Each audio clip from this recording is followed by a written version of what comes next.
In this video, we will take a look at Self-Manager, the platform we use here at Manager to store all of our participants' information, including payment records, participant plans and budgets, documents, and more. All our participants, or managers as they're called here on Self-Manager, have access to their own login where they can view their plan managed budgets and payment details. We also use Self-Manager to prepare claims to upload on the NDIS portal, but this will not be covered in this video. You will learn more about the claiming process in a separate session. Today we will start with the basics and show you the Self-Manager interface and what it looks like from our participants' point of view. Before we log in and take a look at Self-Manager, let's start with some background information on how it all began. The Self-Manager concept was created over 15 years ago by our director Colin, who saw the need for a tool that could help people self-manage their funding at the time. Not only to prevent them from running out of funds early, but to make sure they utilised all of the funding they had been allocated by the Disability Services Commission at the time. In 2013, the platform was introduced to providers that offered shared management, which has many similarities to what we call plan management today. Providers held the funds on behalf of participants and offered different options for management of the funds in a shared arrangement. Self-Manager worked as a record-keeping tool and learning tool in these arrangements, and it's still used by some providers in shared management services today.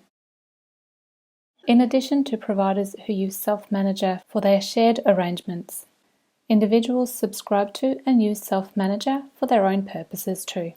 Self-managing participants use Self-Manager as a record-keeping and budgeting tool to help them manage their funding. They can request access to the payroll module if they employ their own staff directly, which makes it easier for individuals to manage payroll and meet their employer obligations.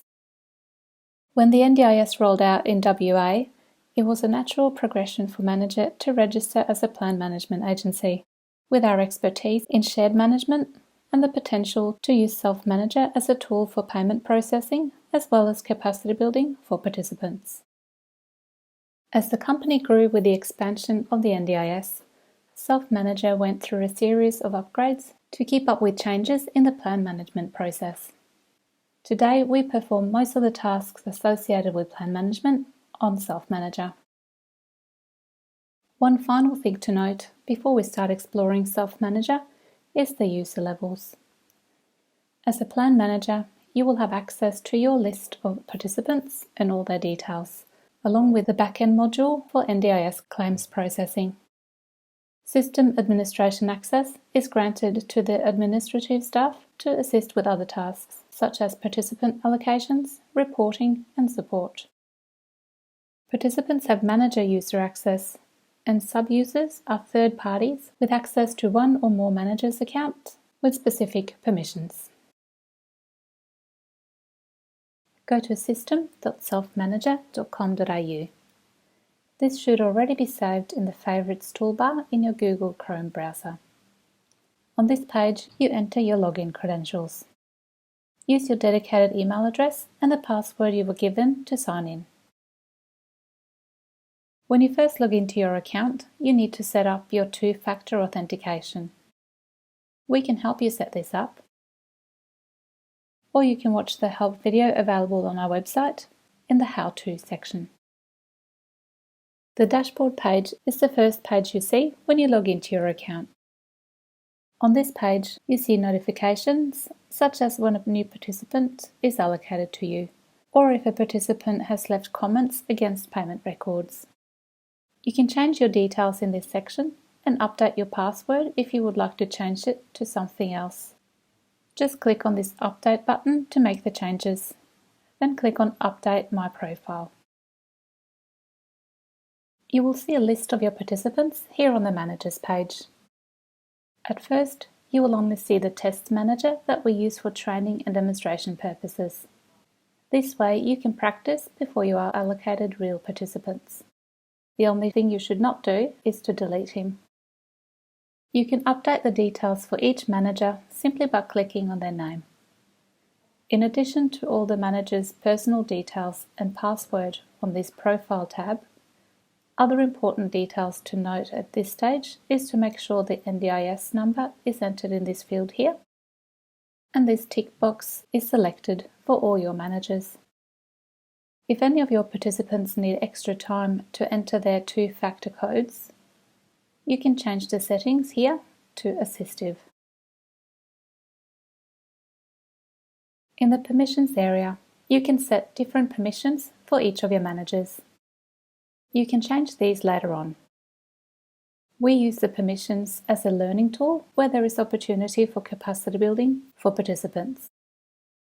The permissions on the right-hand side here are all related to payroll, which will be covered in a separate session. I will cancel out of this page now. For each of your managers, you have a button available here where you can act on their behalf and see what they see. When you act as a manager, you will see a slightly different menu here on the left. You will also have access to the Manager-specific help menu here, which is different to the one you have access to with your login. It's a good idea to review the help topics when you first start out. Many of them have videos available. Click on the video link to open the video in YouTube. I will go back and act as a plan manager now and show you some other features. On the statement page here, you will see all the transactions you have made for your participants, along with credits which indicate that claims were successfully processed by the NDIS. You can view attachments and make comments using these two buttons. And you can void and delete payment entries by clicking on these two. The magnifying glass takes you to a page with more information for the specific payment entry. Your participants have access to some of these buttons too, and can attach files such as invoices and receipts or other proofs of payment. They can also add comments to a payment record. On the top of the statement here, you have access to a number of different view options. And you can use the filter here to view specific payment records.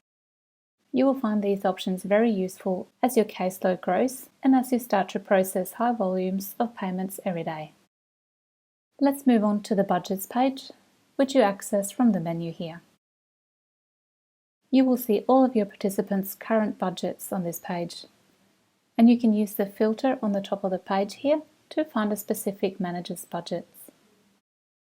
To see more details for each budget, click on the magnifying glass. As you can see, these pie charts give you a good idea of how your participants are tracking with their budgets. On the left, you can see how far into the plan we are, and on the right, you can see the expenditure to date. If a participant is at risk of over or underspending their budgets, it is your role to notify them. With each budget, we set up email alerts that trigger when expenditure has reached a certain percentage. You can specify the email addresses the alerts should go to. You will get training in how to create budgets and alerts in an upcoming training session. The sub-user feature allows third parties, such as the participant's family member, support coordinator, or even a bookkeeper, to access the participant's self-manager account via their own login. You can watch help videos on how this works, but essentially the participant specifies the sub-user details and the access they should have before they send an invite to their email address. As a plan manager, you can only do this on a participant's behalf if they have signed a sub-user application form. This is to protect the participant's privacy and ensure that no unauthorised parties have access to their information. The final feature I will show you is the Notes section, where you add all of your notes relating to your tasks as a plan manager. You can add notes against your participants or users, or against suppliers where this is appropriate. You can copy and paste important email correspondence into the notes too. As you can understand, the notes will be an important tool for you to track your actions and workflow, and they are very useful if someone is covering for you when you are away. Use the search area on the top of this page to find who you want to make a note against. You need to specify whether you are adding a note for a user, supplier, or organisation. You are likely to only use the first two categories. Let's say you spoke to a supplier and they asked you to update their contact details. Start to type in the supplier name. Select the right record. Then type your note in this field. Or paste the text if you are copying text from an email. You can attach one or more files with your note to if this is required. To post the note, click on Send. For urgent tasks or issues, you can prioritize a note.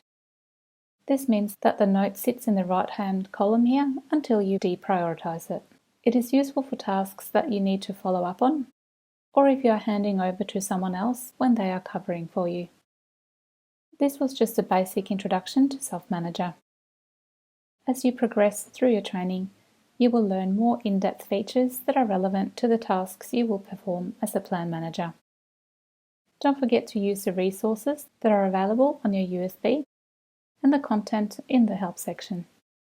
To get started, you can explore Self-Manager's interface through the test manager you have been allocated. Enjoy!